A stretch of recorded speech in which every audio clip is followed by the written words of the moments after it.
introducing all the panelists after I say a few words.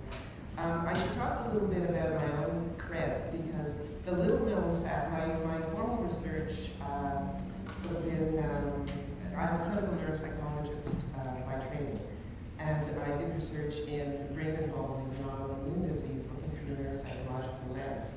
That's official. What's unofficial, people don't know about, because my doctorate is really in educational psychology, and that's where I come from. Those are my roots.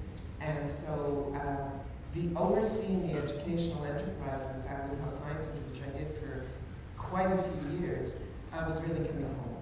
And I found some real strength in being able to relate to education, to teachers, to researchers. It's been a treat.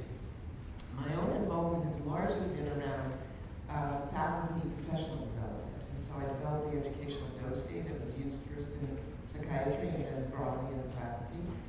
I was part of the team, the small group that developed the teaching professor position at the university, and also developed the education, the clinician educator stream in the Faculty of Health Sciences to allow for different pathways to academic advancement and success for our many clinicians who teach in our settings. And so, and that's been a real privilege. And one of the most fun things that I did in my role over many years was work first with Jeff Norman and now with Jonathan Sherbino in what was then PERD, the Program for Educational Research and Development, which is world-renowned. And it's been succeeded by MERIT, which is the McMaster Educational Research, Innovation and Theory that Jonathan heads up. And so I thought before we get going on the panel, I would just talk very, very briefly about some of the things that have happened in health sciences over the years, and which I think set a really good stage for this conference. I think this conference is incredibly timely, looking at research in teaching and learning in the context of a research-focused, student-centered university. And the reason I say that, it isn't about research-focused or research-intensive, student-centered. It's research-focused, student-centered. By that we mean what we do with our students is dependent to a large extent on research findings. And I think that this conference highlights that, and it's extremely timely. Health science has a legacy of educational research and an international reputation, starting with people like Jeff Norman. And they've typically explored the effectiveness of educational interventions and innovations such as problem-based learning and very novel admissions tools for our health professional programs. A considerable emphasis has been put on generating new knowledge that can then guide and refresh curriculum development. And one example is a very robust program of research in anatomy education. So a number of years ago, folks like Anthony Levinson with Jeff Norman looked at how do you teach anatomy? Do you use multiple views? Do you use single views? And how do individuals' spatial skills affect that? And we actually found an interaction, they found, of spatial skills. So it mattered if you were good at spatial rotations yourself or not. But it found actually that multiple views can interfere with student learning. And more recently, Bruce Wayman with Jeff Norman, and you may have read about it, published around looking at virtual reality versus the use of physical models in anatomy, and sure enough, physical models were better for students. And so, for me, what that highlights is the importance of myth-busting. Exciting technologies may, in fact, be useful, but they may not be better. They may be fun, but they may not be better. One of the findings from problem-based learning was not necessarily that people learn better, but that they enjoy their learning more, and whatever the implications of that. So I'm a strong advocate for research in teaching and learning and looking at the innovations from the perspective of do they really have the effect that we want them to have. So with that in mind, in best learning fashion, we've set goals for this morning. And we set 3 goals. And one is to learn more about the ongoing research in teaching and learning across the university. The second is to get a sense of what's involved in undertaking research in teaching and learning. And relatedly, and to discuss challenges and enablers. Relatedly, to to discuss the type of infrastructure or resources or support that needs to grow. We need to grow our research profile in teaching and learning at McMaster. So with those three goals in mind, we set a format of question and answer. People aren't going to give long presentations like this, so thank you for your patience. We have 6 fantastic panelists that I'll ask to come up, and I'll introduce you. Maybe we do it one by one, and we march to a drum roll. And each of these panelists was selected for his or her extensive engagement in the scholarship of teaching and learning, and their experience conducting educational development and research from different disciplinary perspectives. And the panelists have distinguished themselves primarily through their shared commitment to the scholarship of teaching and learning. So first up is Dr. Mary Chaktsiris, an assistant professor with the Wilson Institute for Canadian History. Mary maintains an active research portfolio in SOL and explores the impact of team-based and student-centered learning in undergraduate teaching within the humanities. She leads a SHERB-funded research project about First World War veterans and a PALAC grant through the McPherson Institute to implement team-based learning in humanities classrooms. That's Dr. Jonathan Sherbino is a professor in medicine and an assistant dean of the Merit Program. He's a clinician educator, co-editing the CanMed's 2015 framework and co-hosting Keyline, which is Key Literature in Medical Education podcast. He's published more than 135 papers and 5 books, and his research foci include competency-based medical education. Jonathan. Dr. Frances Tuer is an assistant professor in the human resource management area of the DeGroote School of Business. She's a previous recipient of Leadership in Teaching and Learning Fellowship at the McPherson Institute, and her teaching research has included studies of Flipgrid technology, motivating students to attend post-exam reviews, and social media at the university. Frances, thank you. Dr. Ayesha is an associate professor in the Faculty of Science with a cross-appointment in the School of Interdisciplinary Science and the Department of Psychology, Neuroscience, and Behavior, and is the Associate Director of Curriculum and Pedagogy at the Interdisciplinary Science School. She was a previous leader in Teaching and Learning Fellow and is part of the multi-institutional Canadian initiative designing research questions and publishing in the area of student mental health. Dr. Colin McDonald is an assistant professor in mechanical engineering and the director of Engineering 1 and the associate director of the Integrated Biomedical Engineering and Health Science program, and thank you for that. He's leading the transformation of the Faculty of Engineering's first year curriculum as it transitions to more integrated project-based experience, drawing on the impressive work he did in the biomedical program. His current research interests are pedagogic, with focus on interdisciplinary education, project-based and experiential learning, and the development of tools to better integrate technical skill development in the context of engineering design courses. And finally, Dr. Beth Marquis is assistant professor in the Arts and Science program and the School of the Arts at McMaster, and was former associate director of research at the McPherson Institute. Beth's solid research focuses primarily on the intersections between teaching and learning and questions of equity and justice, and on film and media texts. She's committed to supporting and researching student-staff partnerships in post-secondary education, and co-developed McMaster's Student Scholars Program that publishes and presents regularly, and her work can be found in a number of Canadian and international pedagogic journals. So with that, I want to thank you all for agreeing. It's a diverse, eclectic, and very talented panel, and we'll begin with our questions. The one thing I want to say as a follow-up to Kim's introductory remarks is just to set the stage as well for the interdisciplinary work, is that the work that Jeff Norman did, was rooted in interdisciplinary collaboration. It was a collaboration between Jeff Norman and Lee Brooks, looking at the use of cognitive psychology to better understand how medical students learn.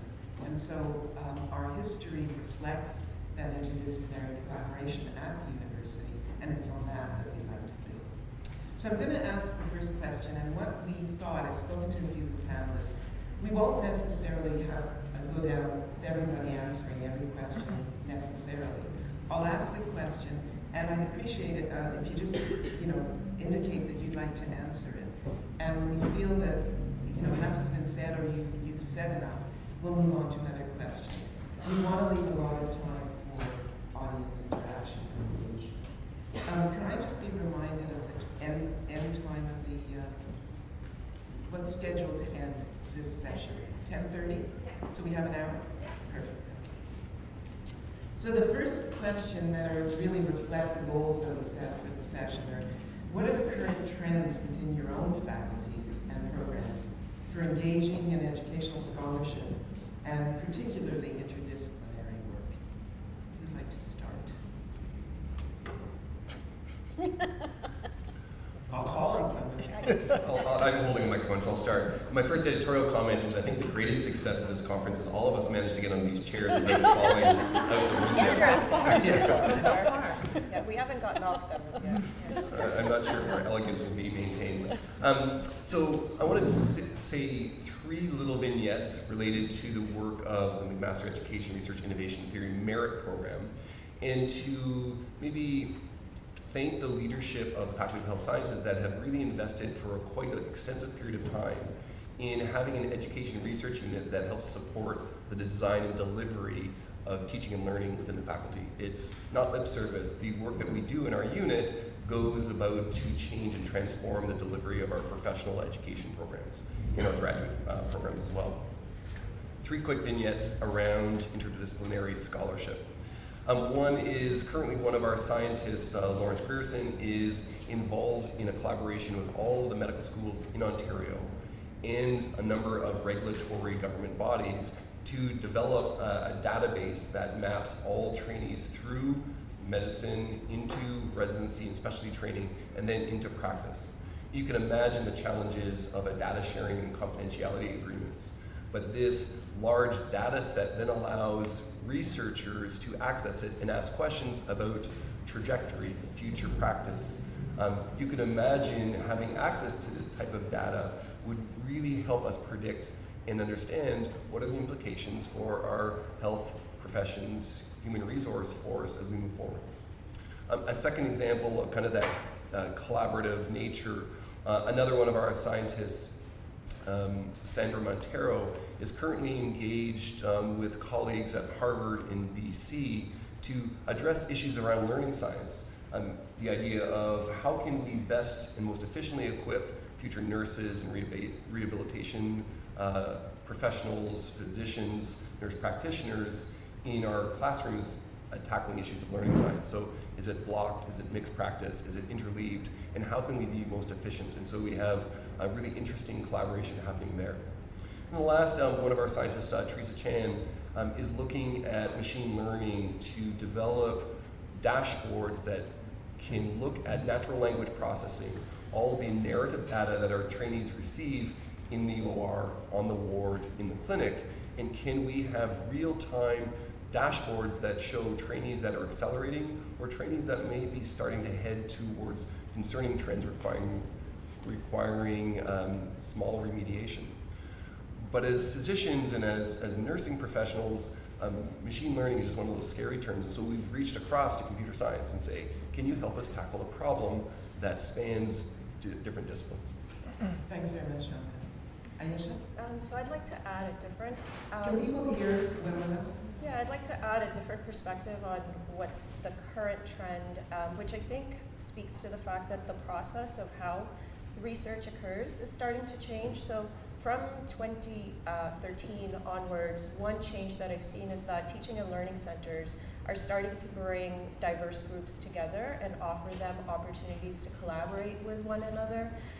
For those of us that are not part of research centers that are focused on pedagogical research, I think it's important to be able to have venues to be able to collaborate with others so that there's a space for people with shared interests to start working together. And I think that's something that's really changed in the last couple of years and is working well for a lot of us. Thanks. Francis? You go. I'm coming from a very different perspective. The business does not have a history of teaching research, and our programs don't do a lot of research. You know, commerce as an undergraduate is a terminal degree for most people. Our MBA is not a research degree.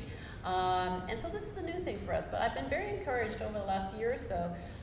We have had more connections with the McPherson Center. They've come in to do some sessions, and faculty have come out to learn about online and blended learning. One of the things that I'm most pleased about is a few years ago when I first interacted with the student partner program, there were no commerce students applying to be student partners. And so I've encouraged a number of students from commerce to consider this. And I've had two so far. I've had two, no, I had one last year, I've got two right now.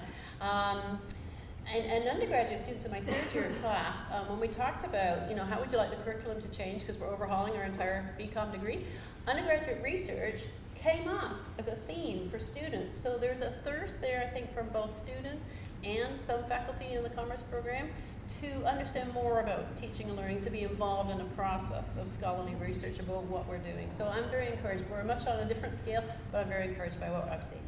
And are you drawing, Francis, are you drawing on what else is going on around the university? Oh, yes.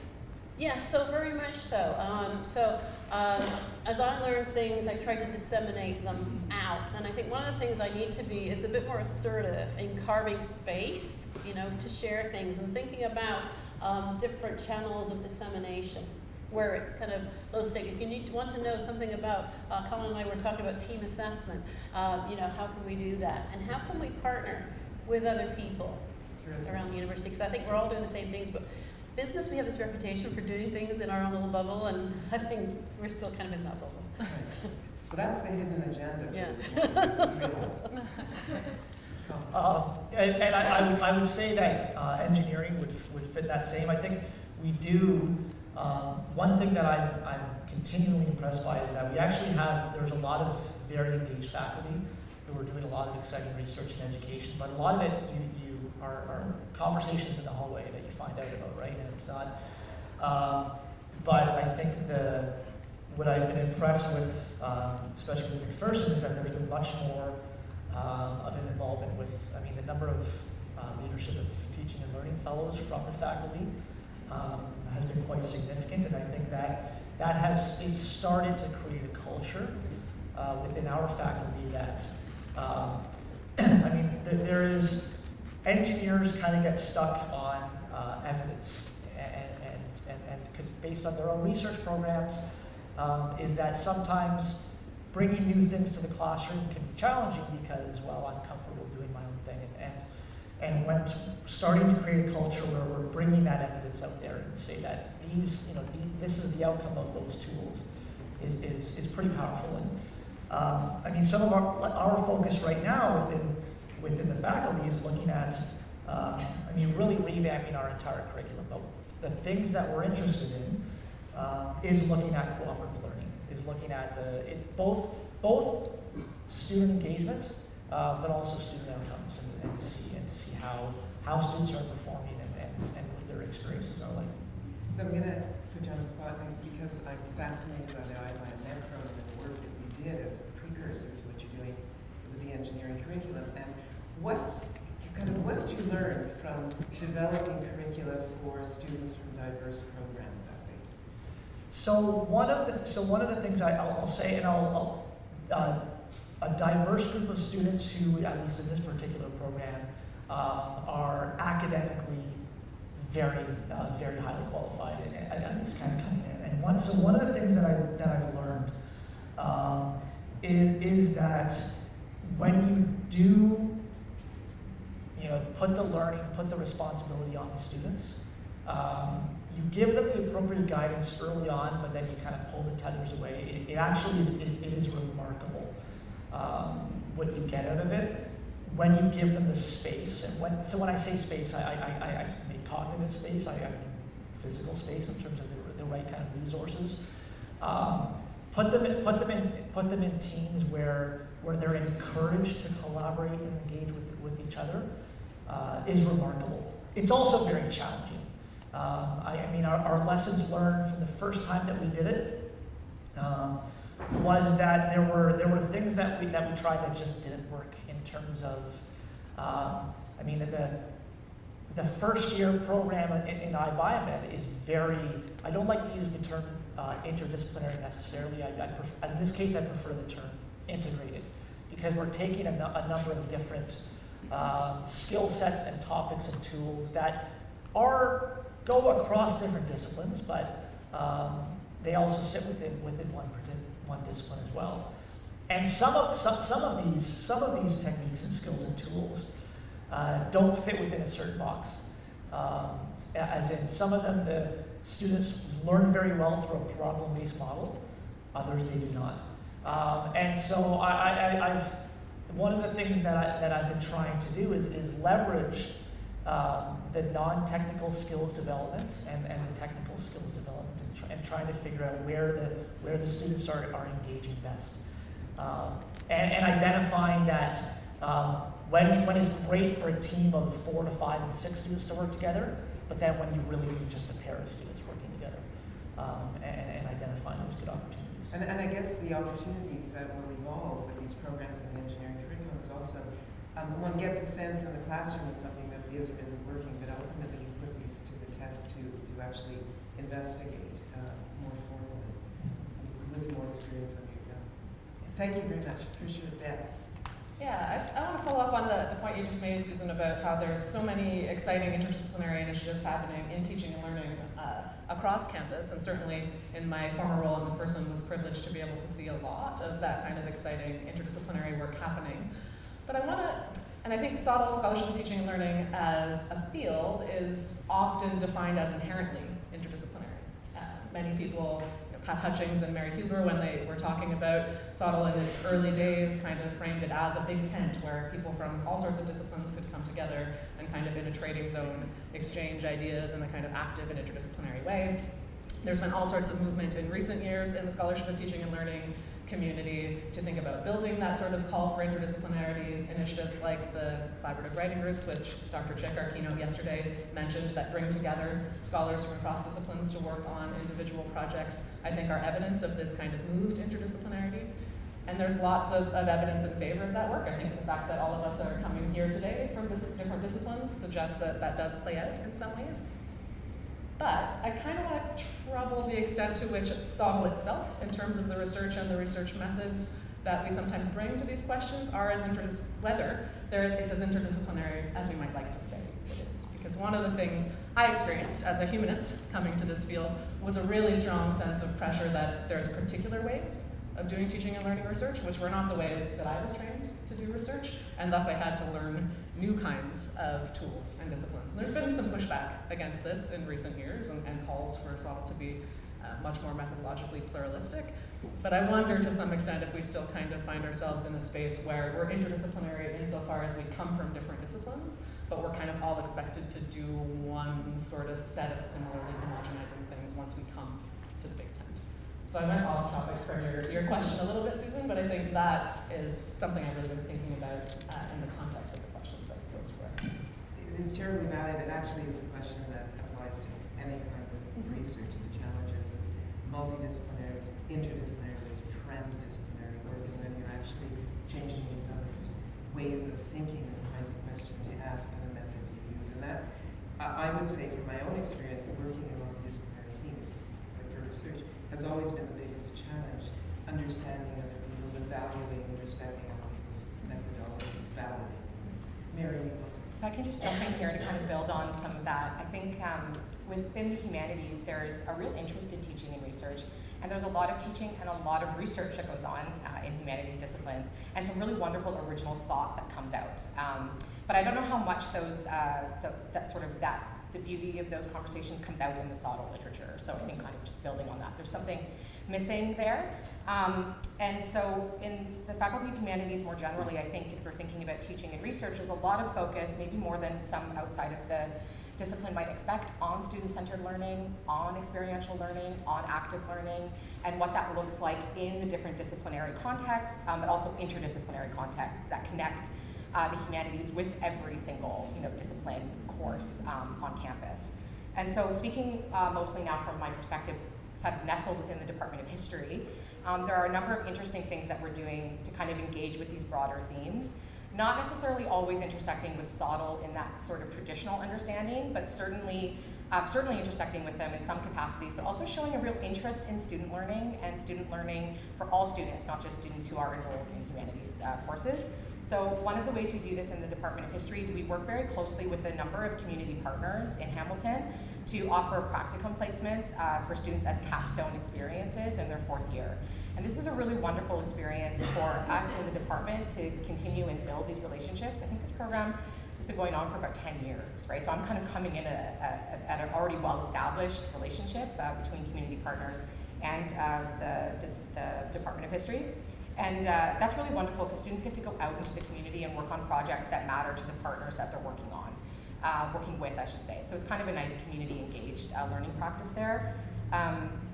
We also work very closely with archives, particularly the McMaster University archives, where the history department has worked with the McPherson Institute to develop particular projects to get students into the archive. Like, how do you move 80 students through an archival space, right? And so we've actually, I'm not included in that, like other people, wonderful people in the department, have developed an assessment structure, quite robust assessment structure, to think about how we move students through those spaces so that, yes, they're engaging with sources online, but they're also engaging with sources in person, and then we can talk about those kinds of things pedagogically.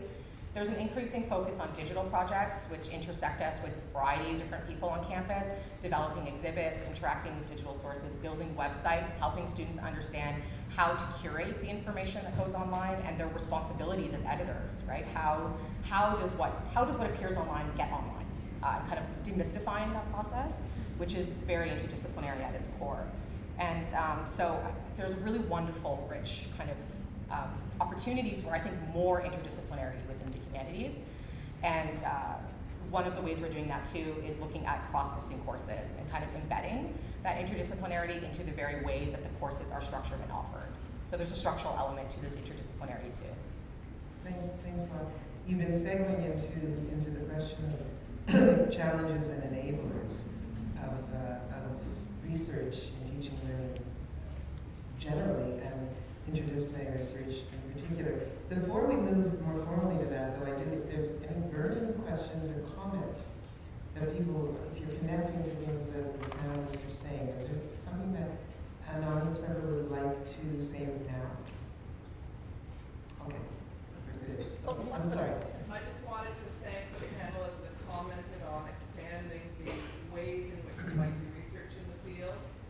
It's so parallel with the foundational conversations in the field at this time of how do we go into public scholarship, how do we find the audiences that need to find out about what we're learning, and how do we do that in ways that are appealing to a broader range of audiences than perhaps just talking amongst yourselves. So I really appreciated that, and I want to thank you. Thank you very much. Any other comments or questions? Okay. So you've started to talk about enablers and challenges for research and teaching and learning. If anyone wants to tackle the issue of interdisciplinarity, I wouldn't mind having a little brief conversation as to the extent to which interdisciplinary has really defined your own work, and what is the actual demonstrable benefit, other than learning from others so you're not rediscovering the wheel, learning different methodologies that you can then go and apply. That in itself, that isn't per se interdisciplinary research. It's collegial engagement and learning from the other. So what about interdisciplinary research do you think will strengthen the enterprise? And what does it actually mean? Beth? Yeah, so I have end-of-term brain, so I don't know if this is going to come out at all coherently, but I think for me, I experienced the process of coming into SOTL as one of having to learn a new discipline And so there was tons of benefit to that in terms of being able to pick up new ways of thinking, ways of doing research, and being able to apply those in different contexts.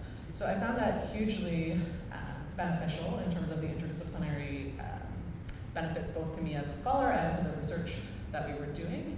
And it really picks up on the notion of SOTL as a potentially kind of liminal space that people have talked about, a place where there is this capacity to kind of, work with Colin and hear about what happens in engineering when I would never know that, and kind of think differently about things.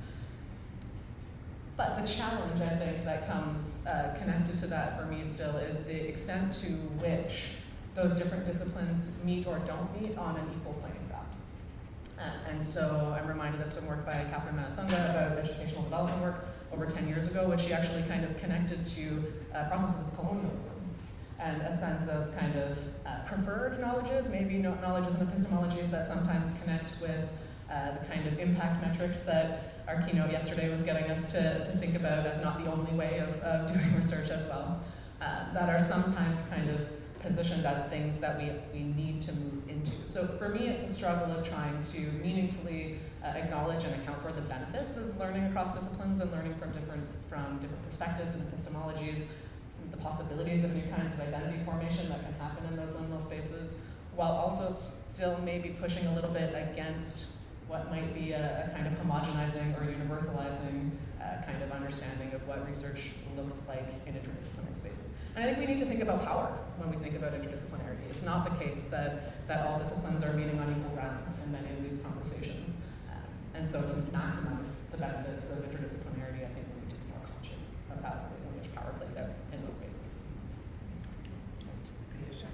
So I'm part of an interdisciplinary group, and when I say interdisciplinary, what I mean by that is my background is in hormones, and I was brought into a conversation a few years ago where a group at McPherson was interested in learning about student stress, which is can be considered marginal because it's outside of the classroom, yet it has an impact on the way that students learn. And so my background was in hormones, and so I came into the discussion saying, well, all we need to do is measure these hormones and we'll figure out what's going on in student stress. And so the group also had people that were working as counselors, as psychologists, as well as those that were in Student Success Center on campus. And what I think that helped me realize was that whereas I was bringing my biological approach to understanding student stress, there's a narrative that goes around the experience of what this person who's walking around campus is actually thinking. And so that helped me learn from a more broader scale. And so we started to put together this study that not only assessed from focus groups what the students were thinking, but also through the clinical psychologists that helped us, but also through surveys, as well as collecting these biological measures. And so we thought we had this really nice interdisciplinary data set that now we could go out and publish. And we had trouble doing that because when you would go to a traditional SOTL publication, they would say, well, this is too biological and too much at the periphery of the kinds of questions that we think our readers are interested in. And then we would go back and say, well, it's really important to present that approach, not only from a student narrative, but also to provide what's happening inside the body of this individual. And that also, I think, was a challenge when we were trying to get funding to continue on with this work. So, as I said earlier, it's nice to be able to have a teaching and learning center that facilitates these conversations, but when you go outside of the McMaster community, it's sometimes difficult to get support.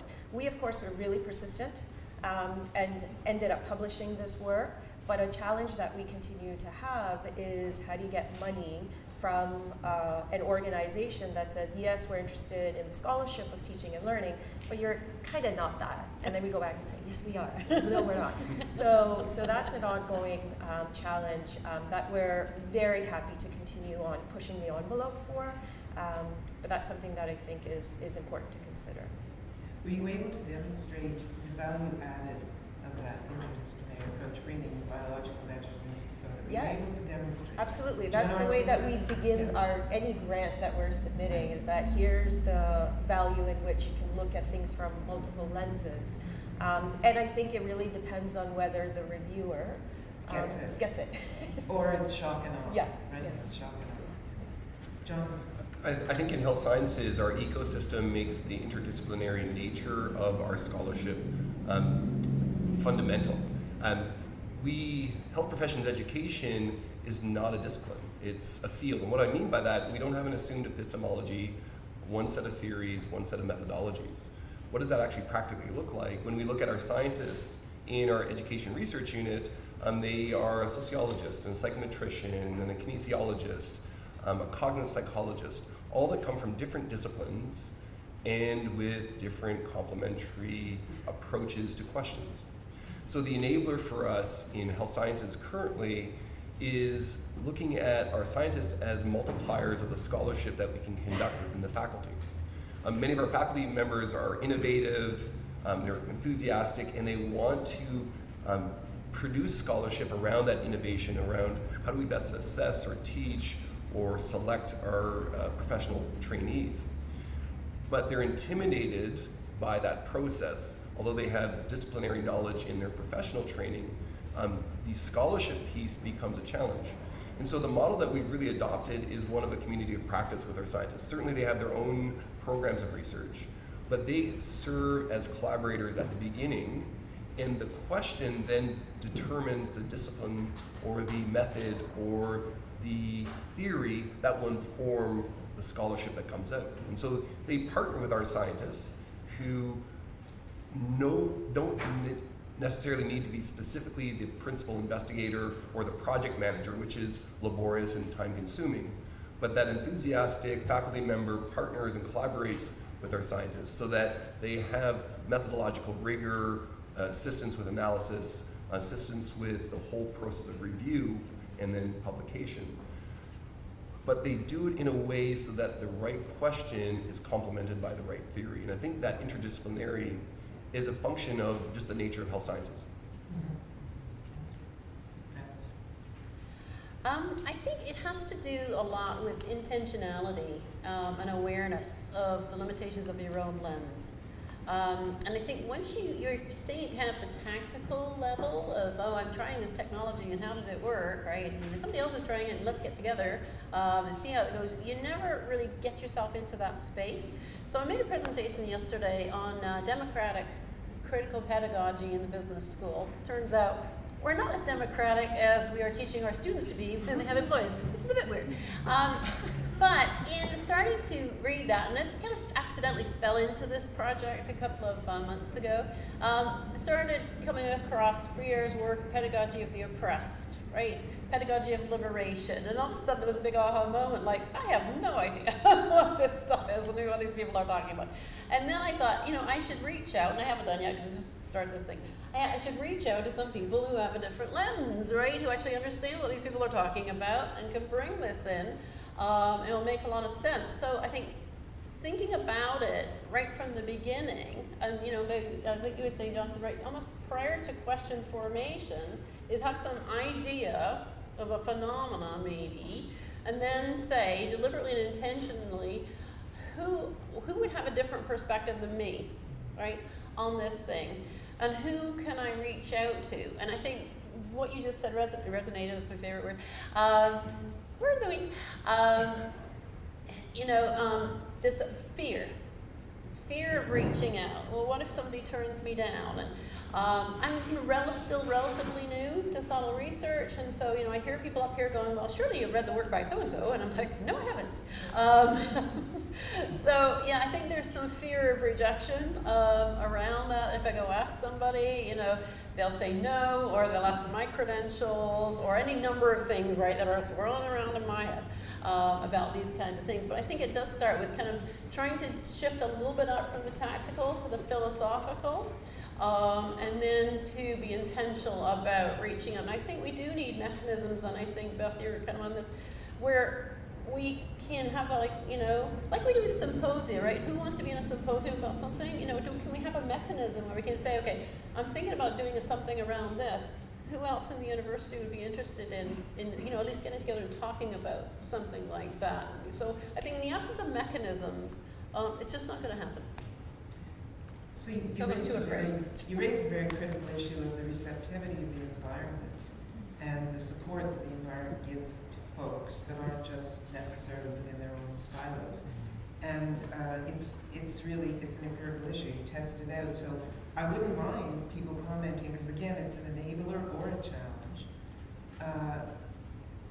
I guess I'll pose the question, what receptivity do you think there is within your faculties to your research on teaching and learning? Is this valued? And I'll give an example, because we're lucky in neuroscience. It's just a very long history of this, and it's panned out. It's worked for us. But one very symbolic thing that was done at the first round of the CRC, the Canada Research Shares, was that one of them was given to Jeff Norman for his educational research. There was all kinds of hot scientists competing for this, and there were a few chairs given in the first round. But one of them was for our educational research, and that was a very strong signal for the faculty that this continued to be valued. And I mean, that's just one way of knowing that. But I think the capacity to reach out and collaborate very much depends on your own comfort with what you're doing. And it's whether the balance between competitiveness, which is a healthy thing, you need to advance the topic and you need to advance yourself, but realizing that you can't do it alone, because we don't have that many people well trained in research and teaching and learning, so they're going to depend on others to get up to speed or for ongoing support. And how much are you enabled to do that within your settings? Mary? Well, I'm going to go a little broader maybe than that question, because I want to thank my panelists for the discussion on interdisciplinarity, which is had, because I was sitting here like reflecting the whole time, right? It was wonderful food for thought. And what I was thinking is that, interdisciplinarity, its root is relationships, right? And relationships take time to build. And to be interdisciplinary, you have to build trust, right? And I just wonder how much time and space we actually have to have those discussions that would form the foundation for how meaningful interdisciplinarity can take root and long lasting. I wonder, this is a question I'm not going to answer, I don't think we should answer in this room, but I want us to all think about within McMaster University as a large ecosystem that connects all of us, how well do we really know each other, right? And I think the more we know each other, the better we will be able to see those links of intersectionality.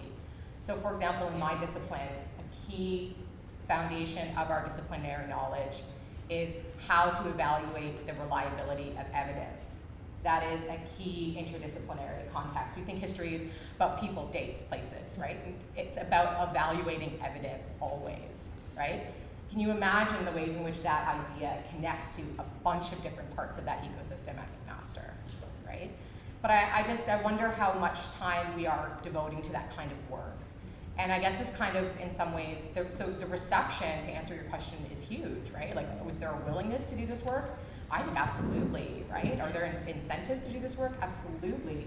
And I don't want to jump forward to challenges, but I think there are some systemic challenges. And to go back to Beth's comment about sort of acknowledging that, if we're thinking about this landscape of our institution, it's not one that is without inequity. There are power imbalances, right? And to work in an interdisciplinary context, we have to think about that. And one of the reasons people might say no to requests to work in sort of interdisciplinary context is because they may not have the time or resources to do so, right? So the willingness, I think, is there in spades, particularly in history. I'll speak for the Faculty of Humanities because I guess, I know the reason to. I have a microphone. But I know there is great interest there, but the question is always, what does that look like and how does that get done? So I don't know, I think I've kind of thrown out a lot there. So the reception is huge, but then the navigation of those paths, it looks different. And it all, to me, comes back to this idea of relationship, right? As someone who's relatively new to McMaster, I know some of the difficulties of doing this kind of work when part of it means you're running around campus introducing yourself to people, right? Which is wonderful, but it's also work. So I think that's the root of any sort of rejection. So I'm curious, you said that the incentives are huge. So I'm interested in hearing, what do you see as the incentives for you to continue doing what you're doing? How do you know its value? And I'll give you an example. A few years ago, there was a course that was delivered for 2 years. Ranga Chari was the coordinator of it, Chari. And I tutored in it with folks from social science, and there were business folks. It was called Controversies in Health. And the intent of the course was really to get students thinking. It was inquiry-based and pose a problem like the media is bad for your health. And we would have debates bringing people from the Globe and someone from McMaster talking about whether the kind of information that is published in the Globe and Mail is actually lousy information or sets people off and gives them the wrong information about health and people follow it, etc. It doesn't really matter what the topic was, but it was to get students to think about that issue and to research about it, and it was inquiry-based, so you know that. So the course was a huge success. We had, about 60 students from around the university, ranging in for a couple of first-year students all the way to fourth year. And what was fascinating about it is any topic that you dealt with, you had a Bachelor of Health Science student, their perspective, but then you had a social science student, you had a business student. So it was actually quite phenomenal. It was one of the best teaching experiences I've ever had at the university. It lasted 2 years. Why? Because there wasn't universal support for that kind of experimentation and interdisciplinarity. So some faculties were resistant, let's say, to letting someone use their teaching quota allotment for a course like that, and it dried up in that sense. So we talk a good game, Yep. and often we act a good game. I think we do. But I think when we get into the final sort of area of what are the necessary conditions for success, what is the infrastructure, what are the supports that are absolutely needed to help people like yourselves and your colleagues do what you do, we really need to take a hard look. What do we understand to be the receptivity of the institution for this level of experimentation? I think maybe there's a difference between the levels of the institution that we're looking at. My perspective as sort of an instructor, an early career researcher, and then the sort of administrative perspective, right? So within the confines of the courses that I have a lot of flexibility, right? Within the decisions that the Department of History can make, I have a lot of flexibility. Maybe that flexibility doesn't exist further past that, but I don't see that necessarily, right?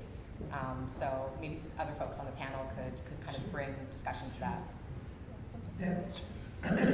Yeah, so I'm currently going through the tenure process right now, with my research being solely teaching and learning related research within the Faculty of Humanities. And I found there is interest in support for thinking about that as a valid form of research. There's a lot of confusion about what this all is and what it might mean. And one of the things that has been, partially I have a strange appointment that's also in an interdisciplinary program that's in science as well, so I think that's part of the support for it. But one of the things that I think has been really helpful to me in the process of going through this are places and spaces where I've been able to show that teaching and learning research is not different from humanities research in many cases. So work that I've done that involves bringing my training in cultural studies and thinking about public pedagogies to the work of teaching and learning at the university, which again comes back to the capacity of different disciplines to ask and explore questions and bring epistemologies and methodologies to bear on teaching and learning research that are relevant and valid as well, right? So I think sometimes the sense is maybe we do things in disciplines, but then we need some kind of particular other person to come in and teach us how to assess that from a different disciplinary perspective. Where I found more support for it in going through the tenure process was where I was kind of bringing my own training and skills to bear on those questions in a way that was kind of more meaningfully, I hope, interdisciplinary than rather kind of multidisciplinary. I'd like to raise a question maybe to the audience, which is, when do we have the time to do this work? Depending on the kind of appointment that we have at our institutions, I think that is probably, for me anyway, the biggest challenge. And I'm really curious to know how people tackle that.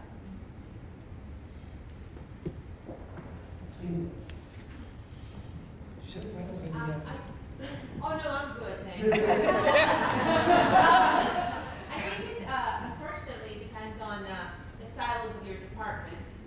For example, I'm in the Department of Biochemistry and Biomedical Sciences, and I've been extremely fortunate because all the chairs that I've lived through, sorry, just joking, all the chairs that I've seen, I've been 3 now, they've all been extremely positive about, I'm one of just 3 teaching professors in a very research-intensive department, and they've been very respectful and really positive about me trying out educational research. And I don't think I would have been brave enough to do it if I didn't have that support. I realize now that every department and every faculty, it's not just the faculty, it's your own little bubble is different. Yeah. So some of us are super fortunate, and others of us have a long way to go to train those around us to come around to this idea.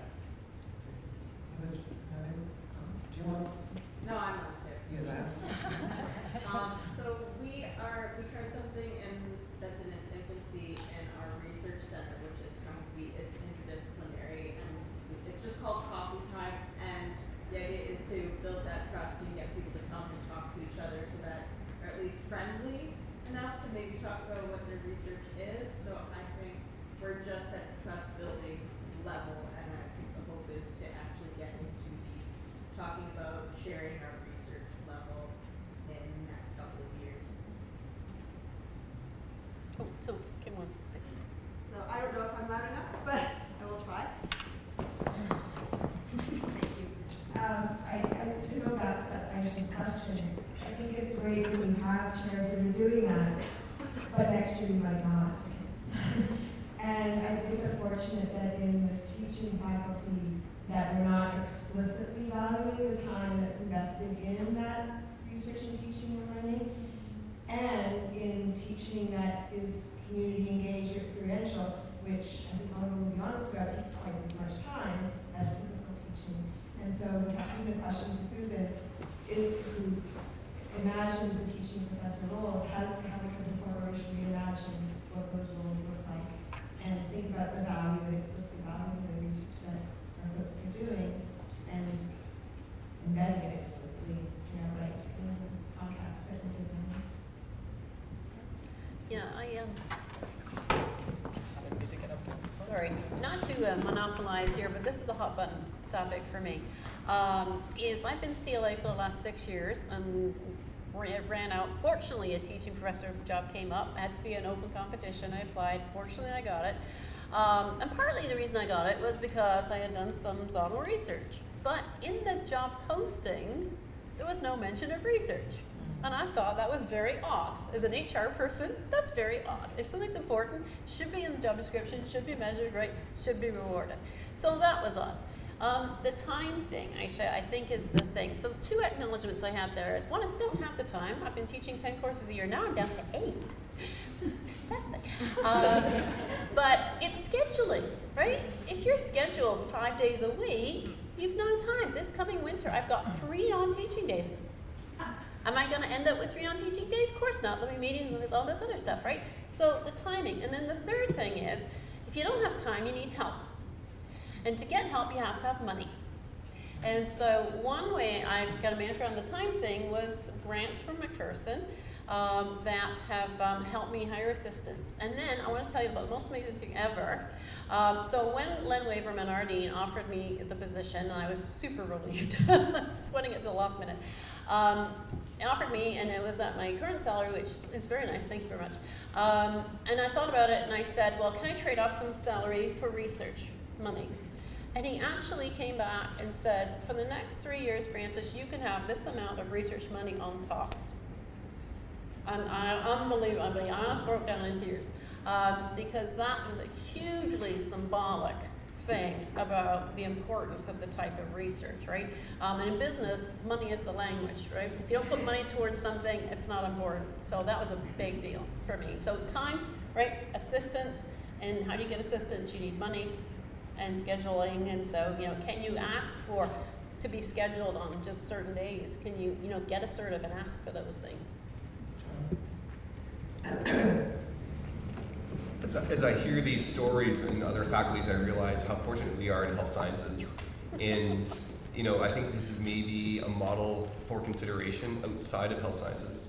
But to be explicit, so you understand the environment in which our scholarship on teaching and learning actually functions, we have dedicated faculty positions who are education researchers. That's their deliverable. That's what they dedicate all their time to. And we use them in a multiplier effect with other faculty who want to participate in scholarship. And in addition to the large number of grants that we're successful in getting soft money for research assistants, we also hard fund summer research assistants so that we can increase the multiplier effect of our hard funded research faculty positions and the numerous projects that come out of our unit. And so it's been a deliberate and thoughtful and long-standing process that the senior leadership team within the Faculty of Health Sciences have prioritized SOTL. And we have been the benefit, and we have been able to see that work.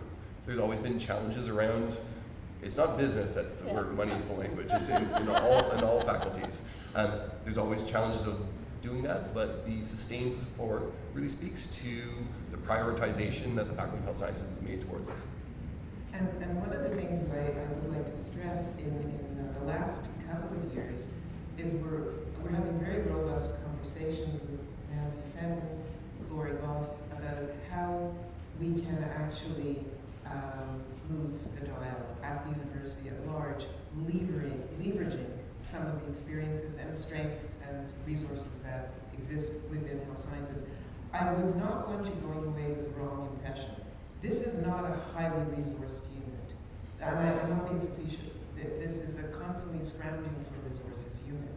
So what you're seeing is not so much that we're throwing a lot of money at this, that in individual departments, there is sufficient value in educational research that chairs are willing to allocate parts of positions or full positions. Now the people that are hired, like over in Grierson, they have a full faculty load. And it's just that the research is in education and not in delivery and primary care or something. So,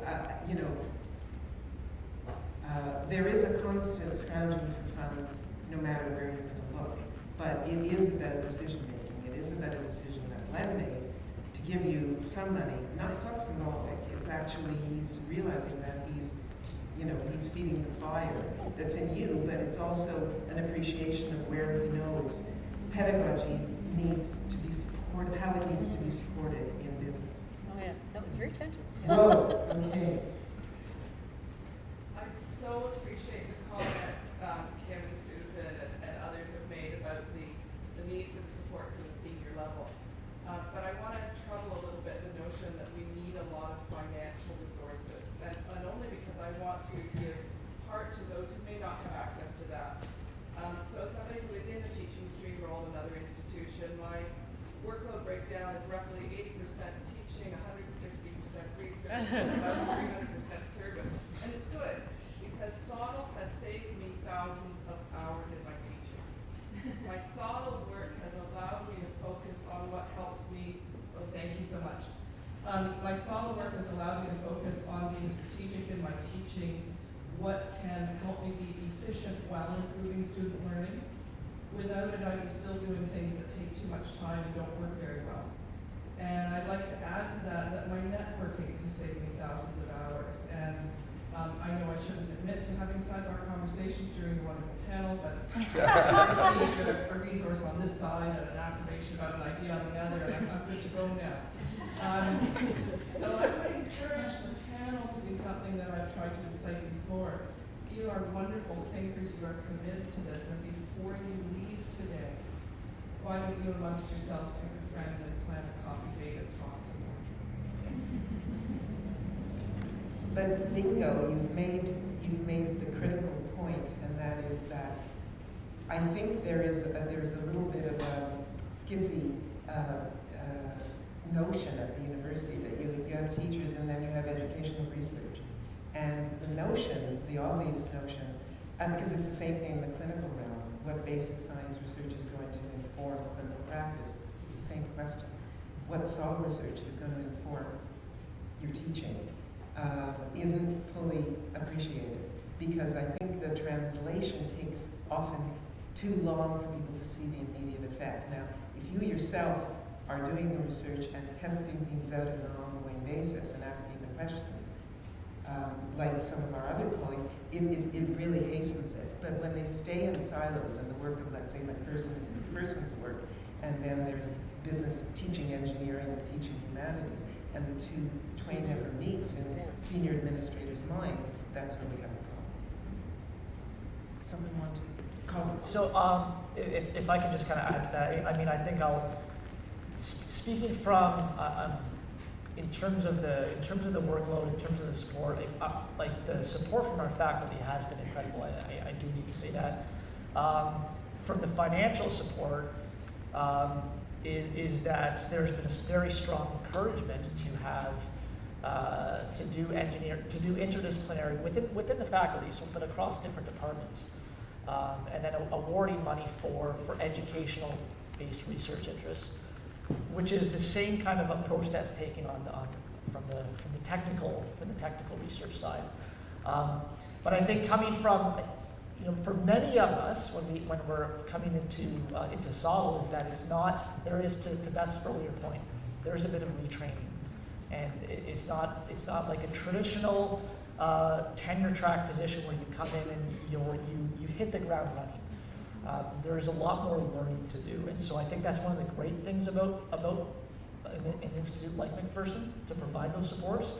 But I think in terms of there's also, and it was mentioned earlier about the time, and I think there is confusion about the time, right? And when I say confusion, I mean that at our higher administrator level, it's well understood in terms of what the expectations and the encouragement for a teaching track faculty like myself. But at other administrative levels, the waters get a little bit murkier. And so if the theoretical breakdown of 80% teaching and 20% service, and we all know it never shakes out that way. But what does that 80% teaching mean? So where does the research fit into play? Is it part of that, or is it all in the classroom? And I mean, there is a very clear, and I think someday maybe I'll reach there. Is the requirement for a full professor is explicit in terms of evidence of scholarly research in teaching and learning, but everything else is a little bit murkier. So where and the support that comes to that. I got asked the question of how many hours a week do I have to work on my scholarship, and within a 40-hour work week it's 0. So if we extend it out to 75, okay, then maybe there's about 5 hours or so in there. But it's a constant battle. I mean, there's certainly. There is a positive movement, but I still think there's a long way to go. Other comments? Bruce? Sure. Just two things really. One of them is that you can leverage your time with students. In general, people look at students as if they're kind of a nuisance for doing research.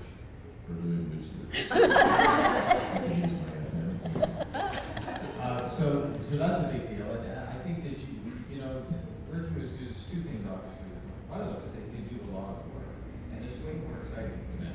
You go through some of those questionnaires and dealing with all the numbers and things like that. It's not usually perfect in your first year, but you can work out the long-term relationship with undergrads, and there's so many project students right now with health sciences and biomed and all sorts of other programs. I mean, you leverage your time incredibly well. Obviously, they're not perfect, but neither are we. And the other thing is we sort of talked about is that you mostly go and ask for help, and people are just really not good at all aspects of research. We act like research and education is one thing, but I was a wet scientist for a long time, and I didn't ever presume that because I could run an HPLC that I could run any type of chromatography or every type of science. And so we're stupid that way. We think that somehow we're going to be really great at everything because we decide that we're good at one aspect.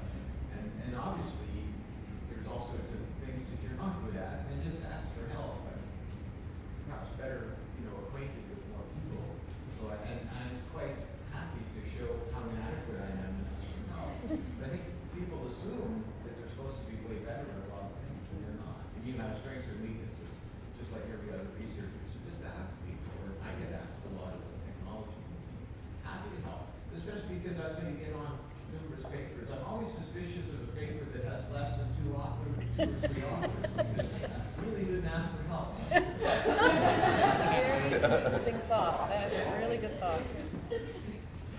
Any other Super thought. Yes. You know, you raised the issue of the teaching professor and the training of the expectations. You know, I think when the position was initially developed and the policy developed, we were quite ahead of our time and couldn't anticipate always down the road, perhaps it was 5 years, 10 years down the road, just sort of wanted to ensure that position and value that as a stream within the university. But it's also my understanding when we're talking about diversity within ranks, interdisciplinary, not every teaching professor necessarily does want to do scholarship. And I think we have to sort of understand this, and I think a few years ago, some of you may have been around, I've been around way too long, but they brought the policy forward again. It was Joe Kim. And there was a lot of debate at Senate as to what to enshrine for teaching professors. But the point was made, and it became quite clear, that there is a whole host of teaching professors who are fabulous teachers and really want to teach. They'll draw on research and teaching and learning. One hopes they do, but they're not necessarily going to engage it. Now, should everybody? That's a different question. I mean, I think it's a philosophical question, but I think every teacher should sort of be well versed in the most up-to-date tools and participate. We have a lot of doctors who don't themselves, they're not the primary researchers, but they'll participate in randomized controlled trials by providing their patients. So should every teaching professor somehow be engaged in some research? I don't know. You know, I don't know that. But I do know that the notion of having individual negotiations, you know, so a person can come on and start as doing a ton of teaching, and then gradually get interested in the scholarship of teaching and learning and creating new knowledge or evaluation. And then it really is an issue of negotiation with their department chair, let's say, and sometimes there's room for that. There is that latitude, and sometimes, you know, the department teaching load, the student members is very impressed. And so one of the things that we do try to do is have individual negotiations with teaching professors as to their aspirations. And there is to be an annual review, I think, with every faculty member. That's best practice. And in that, you know, you set the goals for the coming year, but also think about the long-term goals.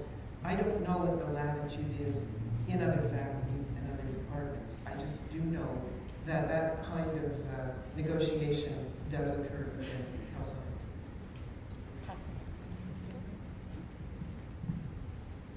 Susan, may I ask a question? No. Okay, if I ask it anyway.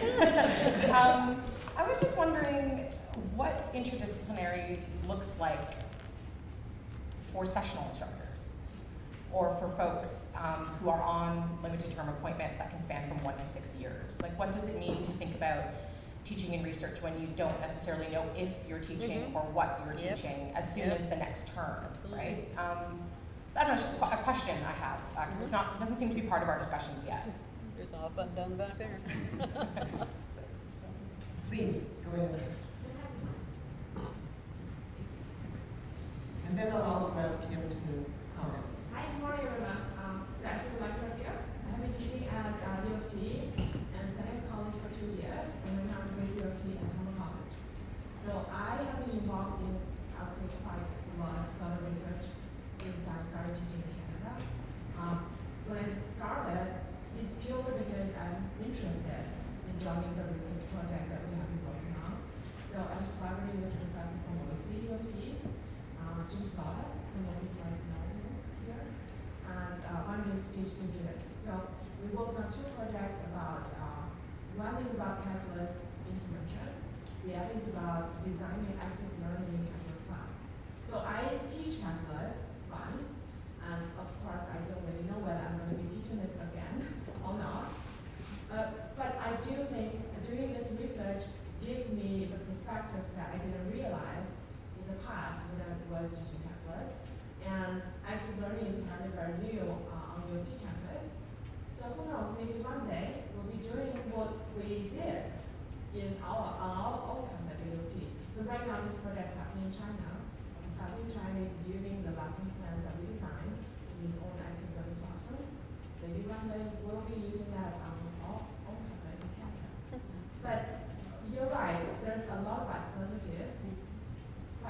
just proud of doing things really, really well. Thank you. So I 100% agree that I don't think anyone should stop you from doing that research. I think the reality is you're not being paid to do that research. You're being paid to be in the classroom as a sessional instructor. One could consider it as professional development. You're banking that time because it may get you a permanent job at some point, which we can say is a part of many jobs in many professions. But I think that it's unfortunate that the university is taking advantage of that and getting that free research labor from sessional instructors that are engaged in that way. I think it's unfortunate that the university is also benefiting from the overtime that most of the people on the panel are putting into it. And to Susan's point, I think absolutely those conversations can happen around renegotiating, rethinking the contract.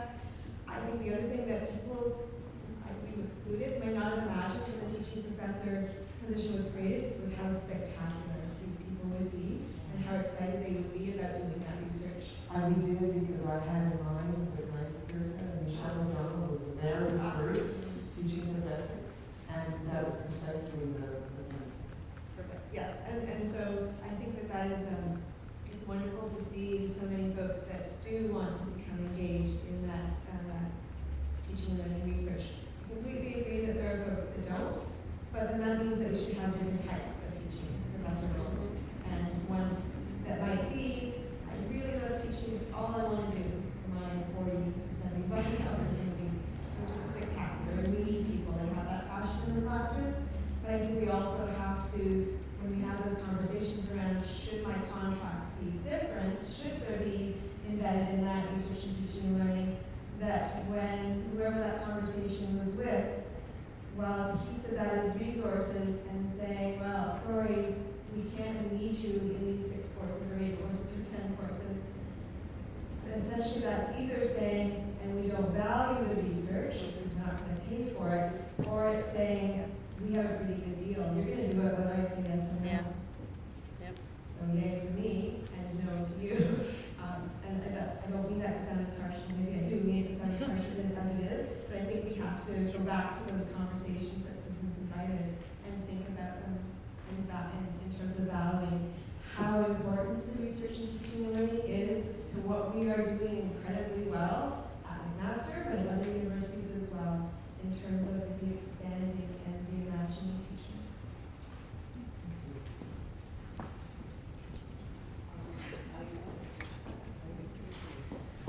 I want to thank this panelist and our wonderful moderator. Please join me in thanking them.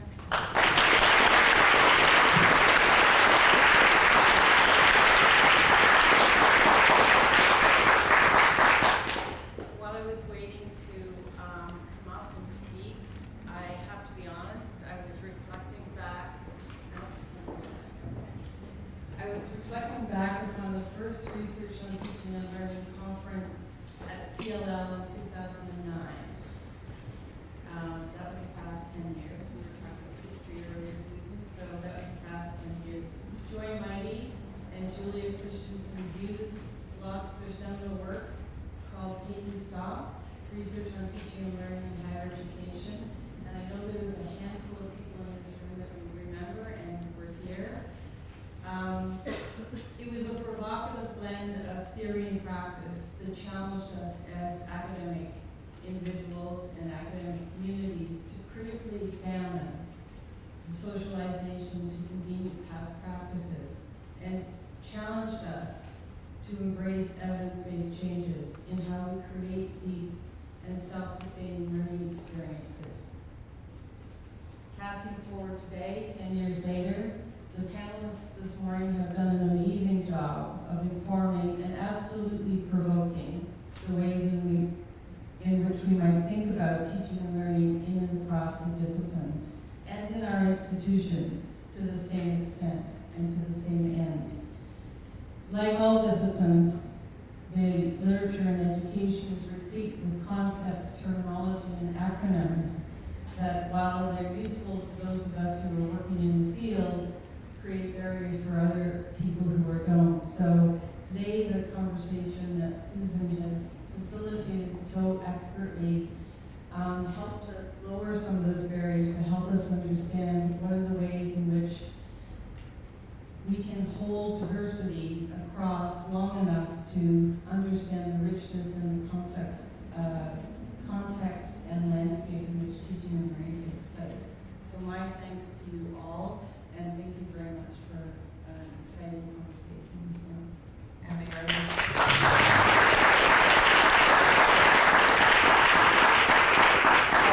I'll just report that it's been really amazing. It's a terrific audience, and I know people always say that, but you really do seem very engaged, and your comments were extremely helpful and helped to facilitate the conversation. And one of my learning goals was meeting these wonderful panelists and hearing kind of what you're doing, and I